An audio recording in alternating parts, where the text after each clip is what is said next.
مرحبا بكم في برنامج هالة ترند، البرنامج الذي يأخذكم في رحلة عبر أبرز الأحداث من النقاشات الحادة إلى المشاهد المؤثرة. هذه أبرز الفيديوهات والمواضيع المتداولة لهذا اليوم.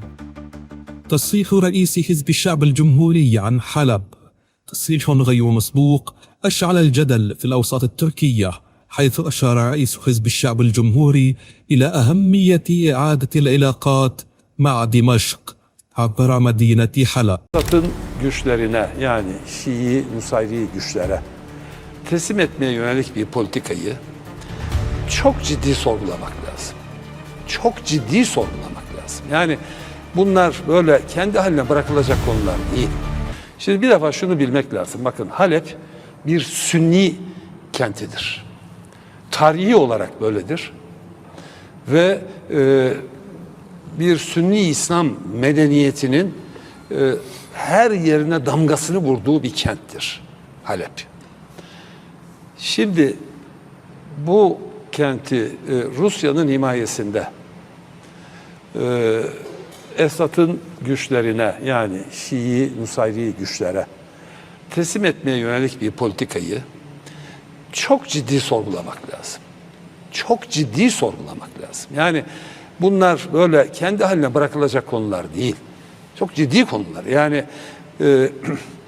o da bir yapısal oldu bitti ve değişim getiriyor çünkü değil mi? Halep getirecek. için. Bundan sonra onun sonucu sadece göç değil. Niye göçecek oradan insanlar? Niye? Zaten ne kalmış orada? Onlar niye göç ediyor? Görüyorlar katliam var sonunda. Katliam var. Yani tarihi kimliği değiştirme sonucu doğuracak bir süreç hepimizin gözü önünde yaşarken buna karışmayın, seyredin falan yaklaşımı çok anlamlı gelmiyor.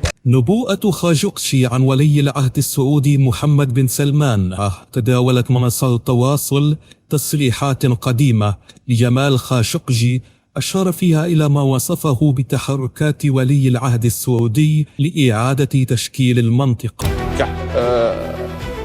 كابن خادم الحرمين الشريفين القدس لا تقل عندي قيمة وأهمية عن هذين الحرمين، وأنا لا تكتمل مشروعيتي إلا بالقدس أيضا. يتنازل عن القدس، يتنازل عن الحرمين، والجملة هذه يعني أعتقد صحيحة، لأن القدس مكملة للحرمين الشريفين لا يغضب أحد منها. الجملة صحيحة، المفترض إحنا كسعوديين أن نقولها. نحن السعوديين لن نتنازل عن الحرمين، لن نتنازل عن القدس، لأنها عندنا مثل الحرمين. أنا ممكن الأمير محمد يقولها. أنا كابن خادم الحرمين الشريفين القدس لا تقل عندي قيمة وأهمية عن هذين الحرمين، وأنا لا تكتمل مشروعيتي إلا بالقدس أيضا. نحن بنطبع صورة القدس على العملة النقدية السعودية من فئة 50 ريال منذ أعتقد وفاة الملك فيصل. القدس نسميها وصية الفيصل. مهدي حسن يفضح موزغان في انحيازه لإسرائيل ويضعه في ورطة. So let's talk about that. Why are you perfectly happy to call what Russia is doing in Ukraine a genocide, but not what Israel's doing in Gaza when there are fewer civilians, far fewer kids killed in Ukraine than in Gaza, arguably way less genocidal rhetoric from the Russian government than we hear from the Israeli government? Why are you so uncensored on Russia but not on Israel? What are you afraid of? I actually thought when you first jumped with that, it was a good point. I hadn't realised I'd used the word genocide in relation to what was going on in Russia. And I did go away and think about that quite carefully. Because you've got to be careful about the word genocide. The word genocide is where you deliberately exterminate a group of people based on ethnicity. And the reality about, let's take Gaza first of all. If Israel actually wanted to get rid of everyone in Gaza, they have the military power to do that. They have nuclear weapons. They could just nuke Gaza, as some of them, I suspect, would quite like to do. They've got some massively right-wing headbangers in that government, Ben-Gvir, Smodrich and others, who I suspect wouldn't hesitate to wage a form of genocide. So I accept that completely. But the reality is that there are 2 million people in Gaza, of which, depending which estimate you want to believe, but the official records from the Hamas-run health authority, there are about 45,000 people have died, of which it is estimated that around 15 to 20,000 are Hamas, and the rest are civilians. That's well, they're estimated by Israel, but okay. Okay, but there are different figures put out. But let's assume it's in that ballpark. Okay. No. Well, okay, but you can say that. Here's my point. It's not 2 million people, which Israel But that's not the definition of genocide. Well, isn't it? No. The Genocide Convention doesn't say you have to kill everyone. By the way, you said this to Bassem Youssef, our good friend last week on the show. You said, well, I want to read you exactly what you said. Israel hasn't nuked Gaza, quote, they could have done. They haven't done that. If you're really genocidal, why wouldn't you do that? Yeah. But Russia has the ability to nuke Ukraine too. Russia has the biggest stockpile of nuclear warheads in the world. So why hasn't Russia? So Russia's not doing a genocide? No, I don't think they are, and I shouldn't have said that. Wow. Yeah. So in order to defend Israel, you're withdrawing your allegation against Russia? Yeah, because you made me think about it. I didn't remember that I'd used that word in relation to... but it's not just Russia. No, because... You've said it about many people. Well, okay, so... You said Bashar al-Assad in 2012, 1 year into the civil war in Syria, when the death toll was much lower than Gaza. You said it was a genocide. You said the Rohingya in Burma... Well, that's interesting. Hold on. You said Rohingya in Burma. Answer. I'm finished my question, then you answer. Okay. You said the Rohingya in 2017, far less death toll in Burma, is a genocide. So I look at Piers Morgan and I say, here's this uncensored person, very bold, outspoken, opinionated man. He says Syria's a genocide. Burma's a genocide. Ukraine's a genocide. Israel? No, it's not a genocide. Yeah. And now today, actually, I'm going to withdraw the charge of genocide of Ukraine. That's how much I don't want to accuse Israel of genocide. No, it's not. No, it's not. It feels like you're afraid. No, the other examples I would give, I would say absolutely there was genocide. الدكتورة الفلسطينية غادة الكرمي خطفت الأضواء في لقاء تلفزيوني حينما لقنت مستوطنا إسرائيليا درسا قاسيا حول الحق الفلسطيني. Palestinian national aspiration. Dr. Ghada Karmi is a Palestinian academic and author. She was forced to leave her family home in 1948. Ghada, Danny says he respects your national aspirations. What have you heard so far? My national aspirations, you respect them, do you? I see. Well, the way you would respect them is by getting out of my land. That would be the best illustration of how much you respect my national aspirations. I find you fascinating, Mr. Dayan. I really do. I can't understand how you have such self-assurance. A man who was born in Argentina, whose family comes from the Ukraine, and is actually wanting people, sensible people, to believe that he has some connection with my country. But there's another point I want to put to you, since you respect me so much. Tell me, to many people, you, despite your eloquence, represent nothing other, you and your fellow settlers, nothing other than common thieves.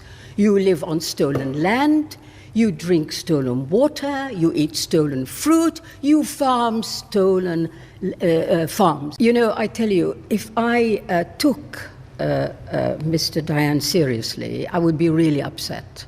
But the sort of things he's saying are so preposterous and have been shown so clearly to be untrue and to be just cliches in order to justify theft and keeping other people's property.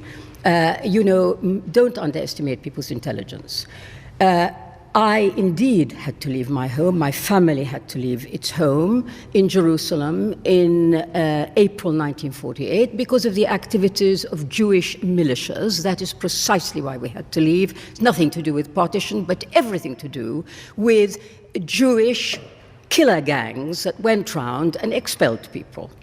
Secondly, you, Mr. Dayan, are living on land, some of which would have belonged to my family because we originate in the West Bank town of Tulkarm. The land of my grandfather and my father and my uncles was taken by Israel, and the settlements that are being built all the time, including yours, are on land that belonged to us and many other Palestinians in the same predicament. So really, you shouldn't be saying this sort of thing. The only reason that you can come out with this preposterous stuff is for one reason and one reason only. Not because you've got a right. You haven't got a shred of a right to my homeland, not a shred. No. The reason is that the Israeli army protects you and people like you 24/7. انهارت طبيبة أمريكية وهي تروي شهادات حية عن الوضع الكارثي في غزة خلال جلسة للأمم المتحدة. Call her mother, sitting next to her, tears streaming down her face, asking what was her crime. I didn't have the heart to tell her that Siwar, with her beautiful, long, dark lashes and curls, I want the whole world to know that I'm a human being. At the end, I am not pen on paper. I'm not anonymous. I'm a human being created by God. Every single person I met in Gaza has lost family, has lost friends, colleagues, neighbors, violently taken from them. I remember 6-year-old Siwar, who was intubated in the ICU with severe traumatic brain injury. Her little brother still missing. I recall her mother sitting next to her, tears streaming down her face, asking what was her crime. I didn't have the heart to tell her that Siwar, with her beautiful, long, dark lashes and curls, would likely never talk or interact fully, if she were to survive. Or the lovely older gentleman who helped carry the injured into the emergency department, comforting them in any way he could, cleaning the pools of blood after every mass casualty. I saw him daily and had assumed he was a hospital employee, only to later learn that he had started volunteering at the hospital after his entire family had been killed at the beginning of the genocide. Or 13-year-old Amir, who sustained severe neck trauma after his home was bombed and kept calling for his sister. He didn't recognize that she was the girl in the bed next to him because she had been burned beyond recognition. When she died, Ahmed was left as the only surviving member of his family. I recall his vacant stare and his soft voice whispering into my ear, I wish I had died with them. Everyone I love is in heaven. I don't want to be here anymore. I want you to take a second and imagine all of the children that I just spoke about, their mothers, their fathers, desperately seeking medical care and searching for hope in one of the few remaining hospitals in Gaza. Then the electricity cuts out. The entrance to the hospital is struck by a missile. The hospital is threatened with forced displacement orders. Again, this is only one dimension of this apocalyptic situation. Everything needed to sustain life is under attack in Gaza. One day, someone will dig up the records of our testimonies, pleading for 14 months. They will dig up the records of Palestinians covering their own genocide when international journalists were unprecedentedly banned from entering. Palestinian children setting up press conferences to tell the world that their lives mattered. We will have to reckon with that history. Why aren't Palestinians the ones speaking for our cause? Why are we not there and able to speak? The Palestinian people, the people in Gaza. Why not me? Why not my neighbor? Why not my colleague? Our Palestinian colleagues are not here today because the systems we currently exist in don't recognize the value of Palestinian life. As one volunteer surgeon said, when I was in Gaza, I felt like it was a prelude to the end of humanity. What happens now that all of these lines have been crossed?